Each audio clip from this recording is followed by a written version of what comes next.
Welcome to Wrestling with Heart, a podcast looking at pro wrestlers giving back to their community.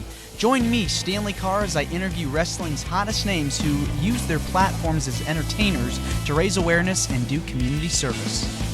Hello and welcome to another edition of Wrestling with Heart. This is the show where we talk with professional wrestlers and professional wrestling personalities about their lives in and outside of the ring, as well as doing acts of charity work, community service, volunteering, and spreading positivity. We're always about the positive vibes here on the show, and I'm very pleased to welcome back to the show pro wrestling broadcaster, announcer, host, and DJ, Mr. Rick Del Santo. Welcome, Rick, back to Wrestling with Heart. Thank you, Stanley, for having me back. I appreciate you bringing me back into the fold. I listen to your show all the time. I love it. Oh, man, I appreciate it. And I also listen to your show as well. Enjoy it, and very happy to be a guest as well a few weeks ago. Want to touch on some things. You know, you've been a fan of wrestling, been involved in the wrestling scene for a long time now. Do you recall your first exposure to wrestling growing up? Yes. My cousin was we lived in like a multi-family house at the time. My cousin, we had we were living on the first floor, my cousin was living on the second floor. And I was there one morning and he was watching WWF Superstars or whatever it was. Maybe the Superstars wasn't on yet. It might have been Championship Wrestling. And I was sitting there watching and I said, "What is this?" He's like, "It's Roddy Piper." And that really stuck out to me, that whole moment. And I remember seeing guys like the Junkyard Dog and Hogan, and I think Piper was still in the midst of feuding with Hogan because it was 1985. So that whole thing really stuck out to me in the past, and it just I became obsessed with professional wrestling over the next 40 some odd years. Yeah, this was like right in the heart of the rock and wrestling era when WrestleMania first became a thing, and so you had all this mainstream attention uh, surrounding the world of wrestling. So not a bad time to get interested and involved in the business. And all these years later, people still talk about that particular era and how it really changed the way we see professional wrestling. I mean, it became mainstream, went national. Yeah, yeah, it was the first time I think that it wasn't the first time it was attempted to go national. It was the first time that it was successful because it was the IWA in the 1970s attempted it, and it ended up failing after like a year or something like that. The company was around for a few years, but they were the only true one prior to Vince McMahon that tried to go state to state from outside of the territory system. Vince though was ruthless, and he kind of went in and took everybody's top talent and made major superstars across the board, and cartoons, action figures, all that stuff. It was just kind of amazing to. It was an amazing as like an 8-year-old kid, an 8 to 10 year old kid when all that stuff was coming out. I was watching Hulk Hogan's Rock and Wrestling cartoon on Saturday mornings, with my GI Joe and all that stuff.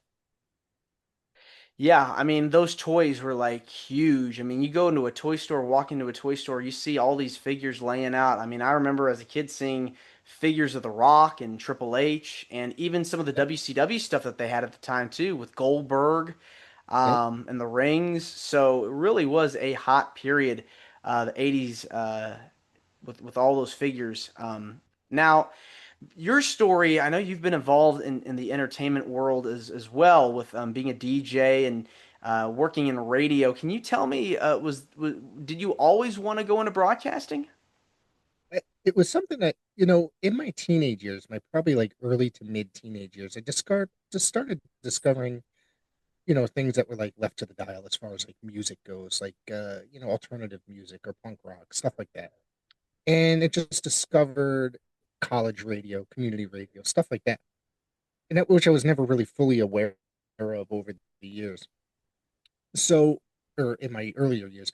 So when I got in, like, started listening to that stuff, I started, I was just like, dude, I really wanted to, I knew people in bands and stuff like that as a teenager in high school and stuff like that. It's like, I want to be a DJ. It's like, I had no musical talent whatsoever. Uh, so, I wanted to be a DJ. So I think during my, I think 20s or something like that, I started a little bit on community radio or public radio, and on and off for a few years, and then it wasn't until like my 30s I was like I got really into DJing for about a good 5 or so years. So I was on and off for about 20 years, like doing radio shows for burst of time, and it all depends. And I think around the time I was 45, a long stretch. No, I'm sorry. Let me say 40. That a stretch kind of ended. The longest period of me being a radio DJ ended because my broadcast partner decided to move to California. We were doing a radio show. We were playing lots of like obscure rock and roll from the 1950s, 60s, 70s, R&B. Just you know, we'd pull stuff, lost hits of the past, obscurity stuff like that. My buddy moved out to California, and then it kind of put an end to the show. And I just never followed through with it. And that's pretty much my DJing career as a regular music DJ. I've DJed other things like that, like events and stuff like that, which I guess bars or whatever, music, like where people would spin records, like particular records and stuff like that. And that was always something that was fun to do for the guys like us on the side.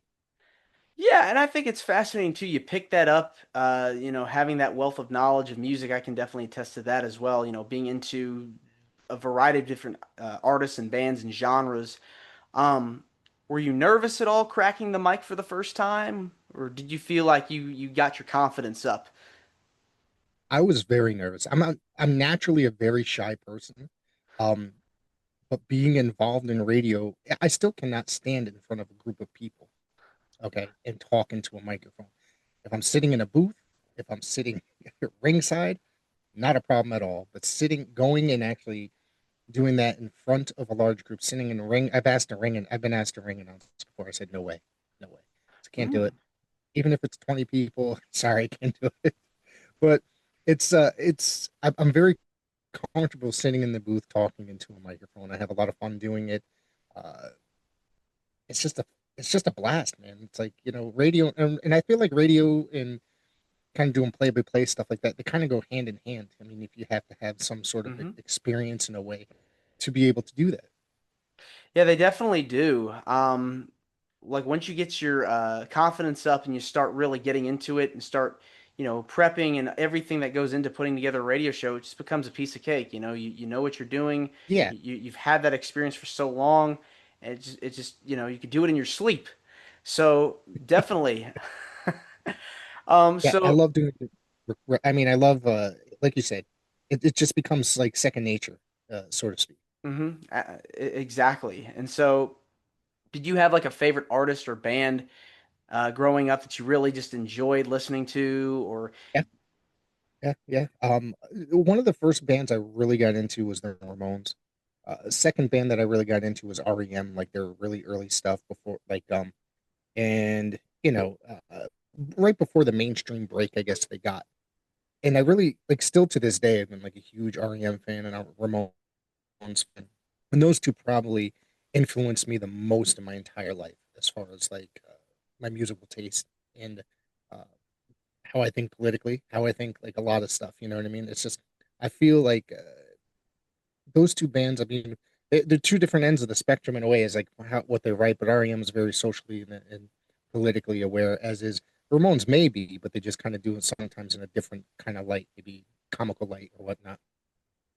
and the thing is like when you study up on the history of these bands and look at their discography, it's like you know it by heart. You're able to talk about it and share bits of insights to the listeners. Yeah, yeah, that's always something I tried to. I started doing a radio show not so long ago on a internet radio station. It didn't last very long, but I'm looking to. It's kind of like I was a guest, did a couple guest shows. So the one of the things was like pulling records. It's like it's not nearly as like you really have to prepare doing it like once a week. It's like you get to play whatever you want. It's free form radio. So sometimes I try to do some research, add a little note before you don't want to just play music and just be like, hey, this was that, and then it's fun to actually give the listener a little information, maybe about that song, how they went into recording it, how they maybe the band almost broke up because they were stressing each other out during the recording of that song. You know what I'm saying? Which Yeah. happens. It happens all the time. Yeah, I mean, look at the list of bands that I feel like were successful. People still talk about it, like Leonard Skinner or Yeah, AC/DC, the Beatles. yeah, To this day, like you hear stories about, the Beatles' final gigs and kind of how all the members went solo and everything like that. So those little interesting bits of trivia, I think, really help make a radio show successful, when it comes to music. yeah. Adding a little note that the listener could enjoy. Playing maybe an obscure hit by the band, something that doesn't always get played on mainstream radio. It's like you listen to, I'm not gonna reference them again, but REM, you hear the same three songs probably on the radio over and over. It's like, I've been a fan for probably 40 years or so. It's just like I'm gonna pull something that you don't necessarily hear. Not that I try to really play them, but try to probably play a lot of artists that you don't necessarily hear on the radio constantly. Hmm. So Yeah. Now, you had talked about last time about how you got into the wrestling world as an announcer. I know you were friends or met with Mario Mancini yep, and some of the guys at a local wrestling school. Kind of elaborate a little bit about how you kind of became transitioned from radio DJ to wrestling announcer, because I think that's really fascinating. yep. I started I hadn't done radio that often. Okay, or in a while, excuse me. I had been kind of I'd recently gotten married. I told you that show had ended. I had recently gotten married. Um, and we were just kind of like a chance in meeting Paul Roma one morning on my way into work at a gas station. He invited me down. Of course, him and Mario Mancini run a school together, and I hadn't really done any radio work for a while, but I was looking to get back into it, and it just so happened, they invited me to come down to a show, blah blah blah. I was like, all right, cool. I went down, I enjoyed it. I met people I hadn't seen in wrestling in a long time, a lot of local guys that I had actually known. So what ended up happening, it was just like I go home and I'm like, dang, I'm doing a wrestling podcast. Forget radio. All right. Because I was like, so I was like, this is gonna be easy. I can do this. I sat there and I was just like, I'd watch the weekly NWA shows when Billy just bought it. It was 2018, 2019, something like that. I would cover NWA news, but I was just like, I couldn't get over 10 minutes talking by myself at all. It was horrible. The first like 10, 15 episodes. So then after a while, I started bringing guests on from local indie wrestlers, guys that I had known in the industry for a long time. And then I would start covering big events, pay-per-views, WWE, AEW was just kind of a newer thing. Actually, was AEW even around at that time? Maybe. Uh, This was, Ring of Honor. yeah. Yeah, roughly about that, right? Yeah. I think Ring of Honor I would cover a lot like back then because they were, and I would cover a lot of local indie stuff. And then it just kind of started taking off, and I had a lot of fun. One day, after about 3 years of doing podcasting, after I had built up this kind of network of people, I had been networking with a lot of people in between Connecticut, Massachusetts, etc. Nick Payne from the House of Pain, he was running a show. He was booking for Paradise Alley Pro Wrestling, which is Mario and Paul's school and show that they run. But he was booking something away from it, a project that he was building, and they needed a commentator because they were going to film it. And he came to me, and I had never called wrestling ever. This is 5 years ago, I think, 4 or 5 years ago. And when he had asked me, I was like, sure, why not? I said, you sure you want me to do? He goes, dude, you do a podcast every week. We listen to your podcast. We know you can talk. You talk about wrestling really well. Okay. So I took it. I took the gig. I got to tell you, I had the time of my life the first night that I ever did it. And it's been, and then I've done it, I wouldn't say every weekend, but there's shots where I do it just about every single weekend uh, for the last 4 years. Met some amazing people doing it as well. Yeah, I mean, I can definitely, as someone that's now just getting into this as an announcer, I mean, there's nothing like being able to create those friendships and have those memories, being able to network with so many people, all through the power of social media or getting the chance to Yeah. do podcasts like this. You just never know, and so you've got your podcast, I've got mine, and we're able to sit down and talk about this wonderful medium Yeah. and genre of entertainment that people still go to and watch and are entertained by. Um, what has been your favorite part about being an announcer now that you've been doing it for several years? Having fun. Having fun. I get to basically a lot of people just put me in control of the booth. They don't know what's going to end up coming out of my mouth, and I can be like, I swore on the mic. They're like, whatever, like it's like I just dropped an F bomb. They're like, it's just like, and then I realized that at certain companies, I just had full control. I can just say whatever I want based on what's going on in the match, and they thought it was funny. So, but there's a lot of places where I have to be serious, and I work for a company out here, a brand new company. If you don't mind me plugging it, they just celebrated their 1 year anniversary where I made my debut on the 1 year anniversary because they just switched commentary teams. I just pure Vanguard Pro Wrestling, uh, which tries to run a traditional old school catch can style professional wrestling. They're part of the AIWF now as well. So um so they'll be featured. I think they just featured on the AIWF TV show a match that was recorded earlier, right before I joined the company. Um, so there, I got to be a little bit more strict and try to be more traditional, which is kind of the way that I like my professional wrestling. It's very old school style professional wrestling. Growing up in the 1980s, I love that stuff. Yeah, and I think too, it's very fascinating, when you talk about the guys that you're meeting from years ago and today, getting to it's really like it's an amazing feeling to get a chance to speak with your heroes. Who have been some of your favorite wrestlers that you've gotten to interview, and also some of your favorite wrestlers that you are getting to see now on television? I mean, well, as far as like interviewing, I just had Tank Tolan on the show. I got to tell you, that guy was so freaking nice and fun to talk to. He was cool as hell. Um, I've been going through a thing where I've been just reaching out to a lot of people lately and getting a yes as far as joining the shows. The illustrious Johnny Stewart, I just had a conversation with recently. I got to say that went so smoothly and so well. I was a big fan of his in the '80s, watching the AWA in Memphis. That when I got in touch with him, I had no idea. I had been trying to find this guy for years. Somebody gave me his email. Oh, wow, okay. And then you know, it was I knew he could talk, but I didn't know it was going to be that damn good. You know, I think it was really, really good. And I got to tell you, he was good. I just talked to Bubba White from the Moondogs in the '90s. In Goliath, he wrestled Goliath.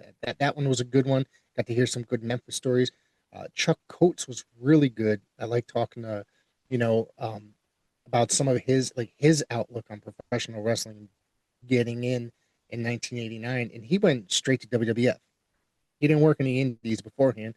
Trained under Nelson Royal, and they threw him up because they needed guys to do jobs. And it was really, really.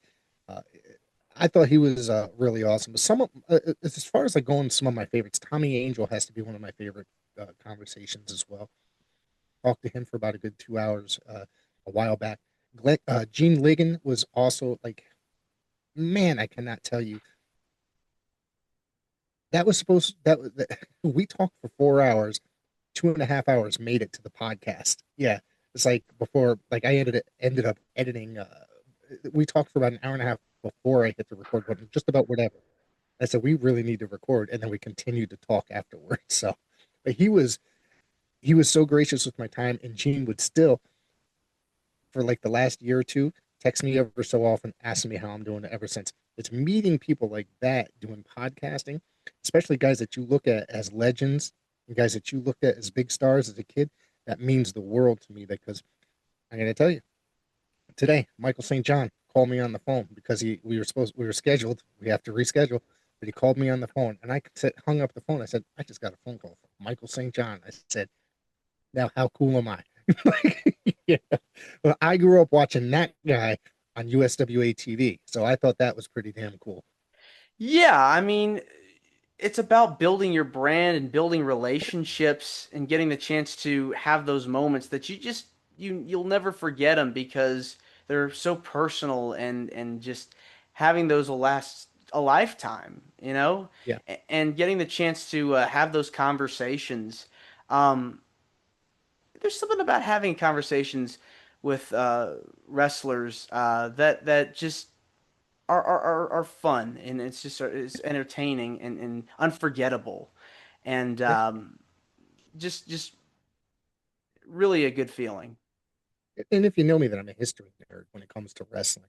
So talking to guys like I had just mentioned within the last couple of minutes, it's amazing. It really is, because when you if you can get, excuse me, some of these guys on the podcast and get them in for an interview, learning the history, learning the way that they talk about their version of the history that you're questioning them on, as opposed to, say, someone else's version of the history. It's just amazing to learn, of like somebody else's version of the time period, or the territory. It's so cool to learn new things about old wrestling that I'm obsessed with. It really is. I mean, Memphis wrestling was probably my first real um, territory that I was really curious about learning. You know, me being from Right. Tennessee, getting the chance to hear about, Jackie Fargo and Len Rossi and Tojo and Jerry Lawler, of course. I mean, getting the chance to hear about all these stories and where all our favorite wrestlers, came from and got their start. It really is. It's fascinating. Have you ever uh, talked to Reno Riggins? Yes, Yes. Okay. All right. I was going to great say, guy. because that guy, oh God, great guy. And I didn't expect the podcast to be nearly as good as it was, because I just asked him. He said, "Yeah, okay." 2 hours later, I was like, "Wow, that was an amazing conversation." Being trained by Tojo, and Tojo was kind of messing with him, having him run around the fairgrounds for like weeks and weeks and weeks at a time before he actually threw him in a ring. He was getting frustrated, but he was just doing it. I thought that was a crazy story. It's hilarious, getting the chance to hear that, and being getting the chance to also, I think he worked for some WWF shows as well. Yep. So back in the '80s or early '90s, um, yeah, Reno was great. He worked for, I think he was in Music City Wrestling as well, in Yes. the which was based out of which was Burt Prentice out of Nashville. Hmm. I've never seen. I think that might have been the last time I seen him, because I used to buy the tapes from RF back when he used to get them. So which we didn't have a lot of that TV up here in the 1990s. You know what I mean? Yeah, I We're mean, very select as to what we got. yeah, you used to tape trade or you'd go online to order tapes. Now it's exploded with YouTube and all these different websites you can go watch anything at your fingertips. Yeah. It's Let me ask, crazy. how many online subscriptions do you have to wrestling sites, to say wrestling streaming networks? Do you belong to many, or any? I mean, it's okay if you. I mean, I personally just go on YouTube. But Okay, I have in the past checked out a couple of those. I mean, it's good to have these platforms, because it shows all the old stuff.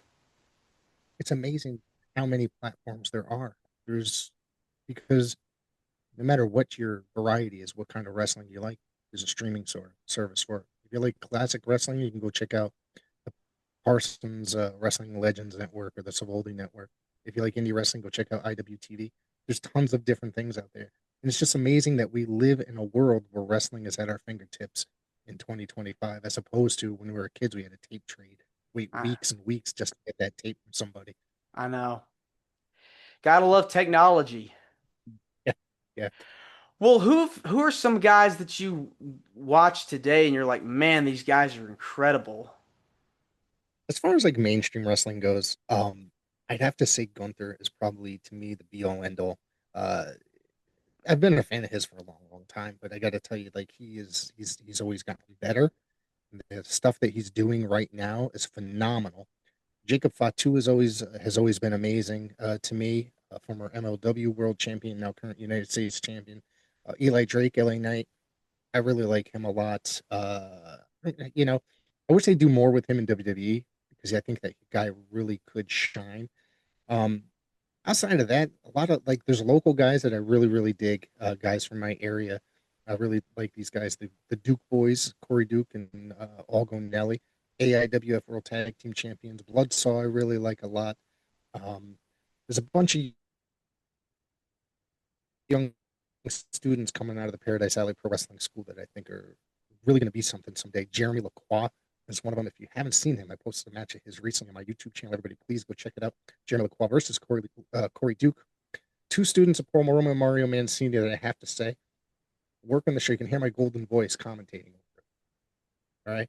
So this match was phenomenal. Like I got to tell you, it's like these they put on a Mac classic, and I went up to both of them at the end of the show and said, "You guys put on the best match of the night out of everything here. Even the main event that was supposed to draw the people in, you guys went on second and killed it. Just brought the house down." That's So the it's those guys. I really, I can always, anytime I see those guys on the show, if I'm not working the show, I try to make it out to show their support. That's the cool thing about independent wrestling. I mean, you're watching the future, Yes. in front of you, and to see talent that are up and coming, they get their big break. It's always exciting whenever you Yeah. see someone that gets signed by one of the big companies. You'd have a hand in being a part of their development. Watching them grow and develop, and they become successful. Yeah. We got a guy around here, Ichiban, who did a bunch of MLW dates for like a good year.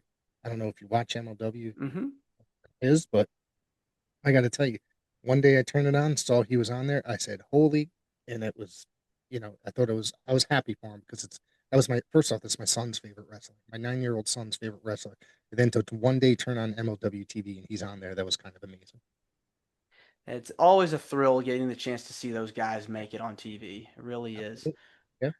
I want to switch gears now and talk about some of the charity work that you've done. I know you've been involved with doing some volunteer work recently and charity work recently. Talk to me about that and what kinds of things that you've done in your community. Well, one of the things that we do now with Pure Vanguard Wrestling is they own a farm. They own it, which is a community counseling center in Connecticut. They purchased it in 2005 and made it a nonprofit. It's basically for therapeutic program that they run through nature, stuff like that, helping people. They also run on. They also own. What do they do? They own their own mill shop. They own their own steel shop, stuff like that. And they do this to help the community and get out there and force not force, but help the community and people that are in need and all that kind of stuff. And it's just they work hard. The owner, Doc Warren, phenomenal human being. Him and his son, they run Pure Vanguard Wrestling. They run call it the Vanguard Ranch. They're great guys, and they go out there and they're just pushing, pushing for the community and helping people with that stuff. That's amazing, making a difference, getting the chance to do some cleanup and trying to make the environment such a better place. There's nothing like Yes, it, especially, we're recording this in the middle of summer, it gets hot, when you're working on the farms and you're able to, you know, harvest crops and food and everything like that. Uh, Helps, really does to make it, clean and such a neat environment. absolutely. How hot is it down there today? It's 90 degrees. Yeah, yeah, we hit 102 yesterday, so we're Goodness. we're suffering this morning when we woke up. Wow. Yeah. Well, now you've been involved with it though, with the wrestling organization doing this. What has been your favorite part about helping with the farms? Helping with the farms. It's basically they do it, you know, it's helping others really helps me. Like it really helps me mentally. I love helping people. I try to be a nice guy. You know what I mean? It's not always easy, but happiness, especially the way the world is these days, it's just pure chaos that you want to see other people happy. So you always want to help them. People's mental state's not always going to be there. People's financial state's not always going to be there, but you always got to help, other people. You always, you know, it's good to pay it forward and be a good human being and be out there and do stuff. That's why with the power of wrestling organizations that do fundraising, wrestling organizations that come in and help the community, we're all part of the community. We run shows in the Bristol Boys and Girls Club. That's part of the community for the boys and girls. You know, we all out there trying to help and make the world a better place, trying to give these kids, these families a place to go so they don't have to sit worry about what they saw on the news. You know what I mean? Stuff like that. It's an amazing thing to do, to be a part of the community, to help these. There's always kids that come up and just say hi. Some of these people, of course, going to wrestling shows, the same, you see the same, and I'm sure you see the same fans coming over. So it's the same families, father, son, wife, daughter. Some of them that get to know you. And then you get to sit there and have conversations with these people, and that just made their day a little bit better. Exactly. I mean, it's escapism, Yeah, from everyday problems in your life. Somebody struggling, turn on wrestling, getting a chance to watch these men and women, do battle or tell a story, and you're wrapped in it. I mean, it takes you out of all the anxiety or whatever's going through in your life. You're watching it, and so it really, it really just puts a lot of positivity in there. Getting the chance to have that experience to take 2 to 3 hours out of your day and just get immersed in it. yeah. And doing it live with a crowd around you. You know what I mean? With other fans, you're communicating with these. You might meet somebody at that show that'll change your life for the better. Exactly. Well, Rick, this has been wonderful getting the chance to speak with you again. It means a lot to me and to my listeners and viewers that are watching this on YouTube. Where can people find more about you on social media and how they can check out your podcast and all the cool things you're doing? Please go check out prowrestlingwire.net. You can go check me out, the Prof. Rick Del Santo, PROF Rick Del Santo. That's my name on Facebook, and that's where I post a lot of wrestling reels, clips from my shows, clips that I make of local wrestling, uh, some reactions, clips of my podcast, clips of other people's podcasts, and people I like Stanley here, will make it to that page. All righty. Well, thanks again, Rick, and we'll do a part three Thank you, sir. sometime soon. You're more than welcome to come back. Absolutely. All right, take care. This is Wrestling with Heart. I hope you found this podcast to be informative and entertaining. If you did, please hit the subscribe button and look out for the next edition.